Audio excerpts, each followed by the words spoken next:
नमस्कार दोस्तों, मैं पी गोस्वामी सर। जैसा कि आप लोग को पता है कि 16 जून को आपका यूपीएससी प्रीलिम्स का एग्ज़ाम है। तो आज मैं कुछ नया आप लोग को बताने के लिए नहीं आया हूँ। बस इतना मैं कहना चाह रहा हूँ कि कुछ एग्ज़ामिनेशन हॉल की रणनीति ऐसा बनाएँगे कि जिसमें आपकी सफलता सुनिश्चित हो जाए।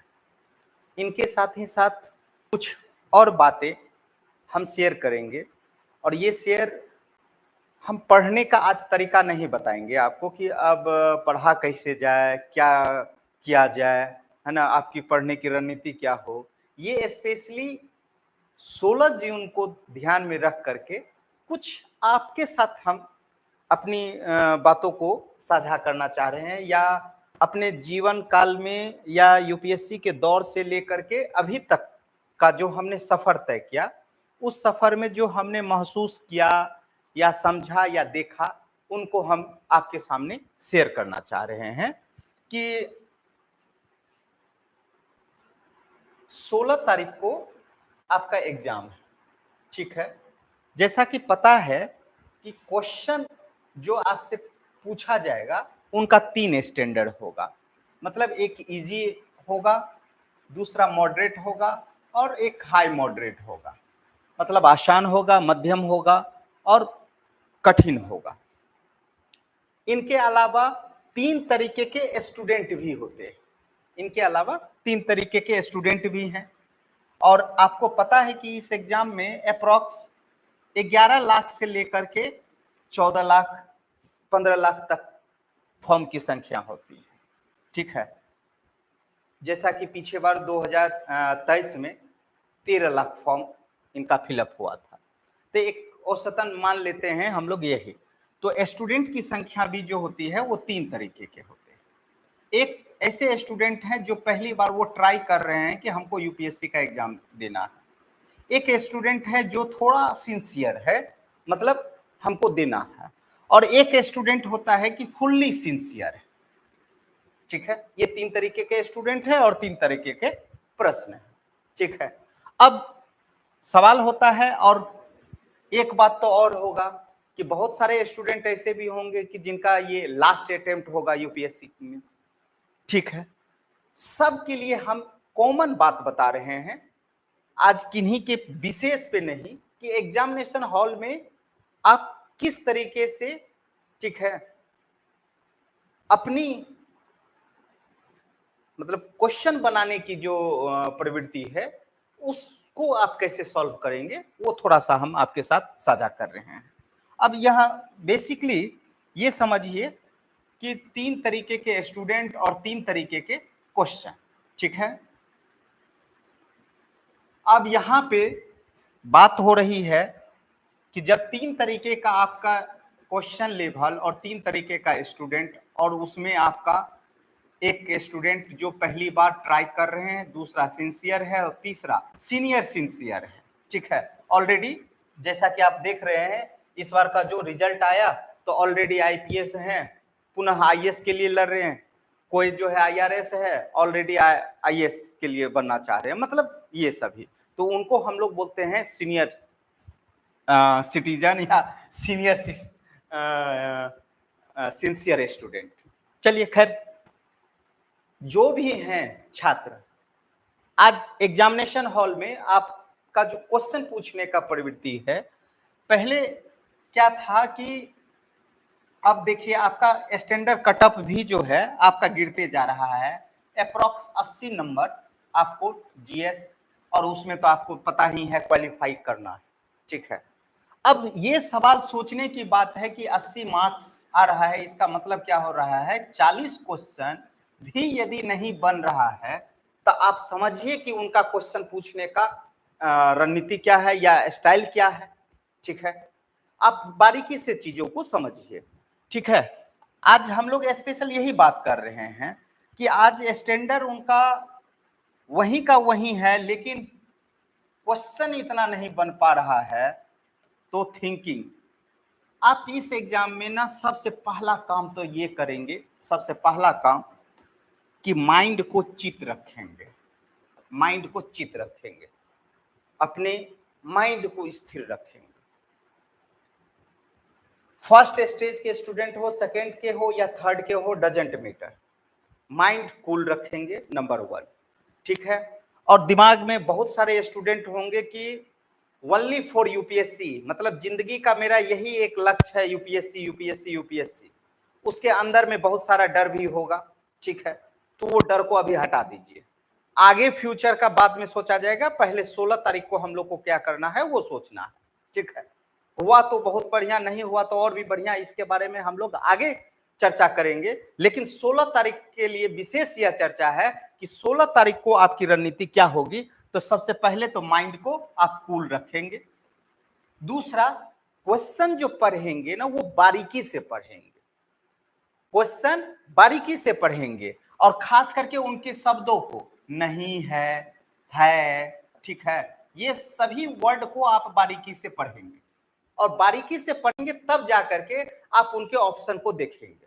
उसके अलावा जब आपका क्वेश्चन टफ होगा या क्वेश्चन में अब जो ऑप्शन आपका दे रहा है 1 2 3 4 5 6, इनके बाद आपका कूट दे रहा है कि कूट से सत्य चुनिए या असत्य चुनिए, मतलब 6 स्टेटमेंट 7 स्टेटमेंट दे देता है और उनके बाद नीचे स्टेटमेंट देता है कि सत्य चुनिए असत्य चुनिए।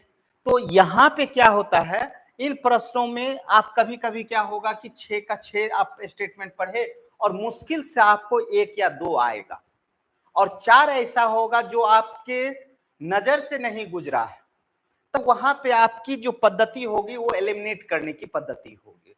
तब आप बारीकी से ऑप्शन पे आएंगे और ऑप्शन पे जो है आपका रिसर्च होना चाहिए और ऑप्शन में आपका मतलब ये होगा कि छठवीं पद्धति के तहत आप आंसर कर सकते हैं। अर्थात यदि हम लोग आसान प्रश्न को लेते हैं, लगभग 30 प्रश्न आसान प्रश्न, मतलब मॉडरेट ऊपर थोड़ा जा रहे हैं तो हम 30 का और ले लेते हैं, ठीक है, या 40 का। उसके बाद हमारा जो रहेगा वो आपका हो जाएगा 30, ठीक है। आपको अप्रोक्स औसतन जो अच्छे स्टूडेंट है वो 80 क्वेश्चन अटेम्प्ट करेंगे, 100 में तो 100 नहीं करेंगे। अब मान लेते हैं 40 यहाँ और 40 और 30 20, मतलब ये आसान, ये थोड़ा सा दिमाग लगाएंगे और ये कठिन हो गया।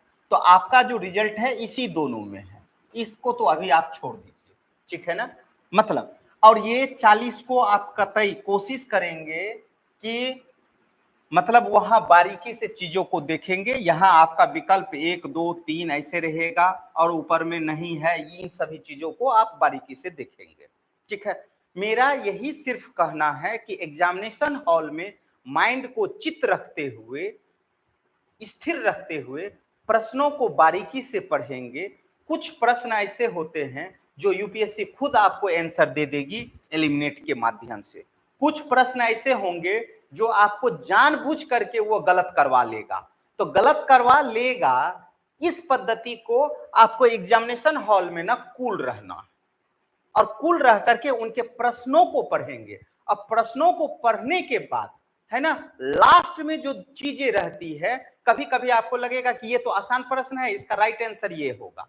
यदि मान लीजिए 2 स्टेटमेंट हम सिंपल दे देते हैं, मान लीजिए कि भारत का प्रथम गवर्नर जनरल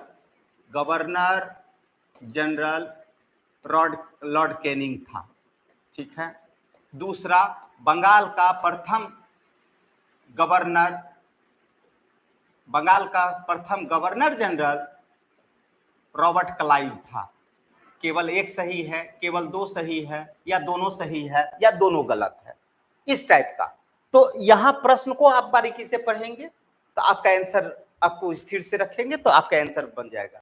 या यहां क्वेश्चन दे देगा कि भारत का गवर्नर जो है प्रथम गवर्नर जनरल लॉर्ड कैनिंग नहीं था, दूसरा दे देगा स्टेटमेंट। ये हिस्ट्री की बात कर रही है, इसी तरीके से ज्योग्राफी करंट अफेयर्स ऐसे ही रहेगा। तो आपका यही आज का निष्कर्ष निकल रहा है कि इस एग्जामिनेशन हॉल में खास करके सिविल सर्विस के प्रश्नों को बारीकी से पढ़ेंगे।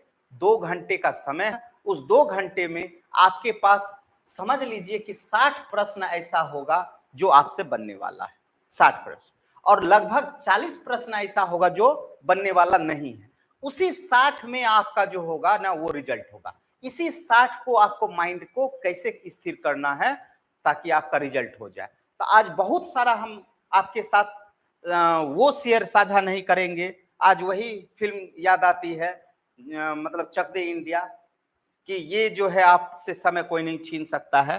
तो मतलब अब हम ये नहीं बताएंगे कि पढ़ने का तरीका क्या हो नहीं हो, बस इतना कि एग्जामिनेशन हॉल में माइंड को स्थिर रखते हुए, प्रश्नों को बारीकी से पढ़ते हुए, कूल तरीके से, मतलब आगे नहीं सोचना है, पीछे नहीं सोचना है, सिर्फ और सिर्फ उस दिन सोचना है कि हमारा क्या हो एग्जाम में, ताकि हमारा एक सीट कंफर्म हो जाए। और पता है कि 13 लाख में 14 लाख में अप्रॉक्स 15,000 रिजल्ट आने वाला है। अब देखते हैं कि ये 15,000 जिनका माइंड स्थिर होकर के वहां एग्जामिनेशन हॉल में काम आ गया, तो वह समझिए कि एकदम बादशाह आगे बनेगा। अब जिसका दिमाग माइंड स्थिर नहीं, या बहुत तरीके का परेशानी, या कुछ ऐसे बच्चे, तो खैर वो सब हम लोग बाद में। ऑल द बेस्ट कि 16 तारीख को आप लोग झंडे गाड़ करके आइए, और सभी जो अभ्यर्थी दे रहे हैं उन सभी को मेरी तरफ से जो है ढेर सारी शुभकामनाएं 16 जून के लिए। All the best, thank you.